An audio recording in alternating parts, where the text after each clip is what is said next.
স্বামীর সাথে তর্ক করে যুদ্ধটা জিতে কেমন লাগছে? স্বামীর মুখটা বন্ধ করে দিয়ে তার আত্মসম্মানকে শব্দের ধারালো ছুরি দিয়ে ফালা ফালা করে আপনার অহংকার আজ তুঙ্গে, তাই না? অভিনন্দন, আপনি জিতে গেছেন।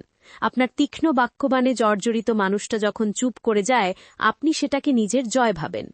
কিন্তু সমাজের এই ভণ্ডামিটা খেয়াল করেছেন? একজন পুরুষ কাঁদলে সমাজ তাকে দুর্বল বলে, তাই সে নীরবে নিজের ক্ষতগুলো লুকায়। আপনার ছুঁড়ে দেওয়া অপমানগুলো তার বুকে ক্যান্সারের মতো বাড়তে থাকে। আপনি ভাবেন সে ভুলে গেছে। কি বিরাট ভুল! পুরুষ ভোলে না, সে শুধু প্রকাশ করা বন্ধ করে দেয়। আপনার জয় আসলে আপনাদের সম্পর্কের মৃত্যু ঘণ্টা বাজিয়ে দেয়। এই জয়ের নেশায় আপনি যা হারান তার তালিকাটা একবার দেখুন। ভালোবাসা, বিশ্বাস, নির্ভরতা আর একজন পুরুষ যে আপনাকে আগলে রাখত।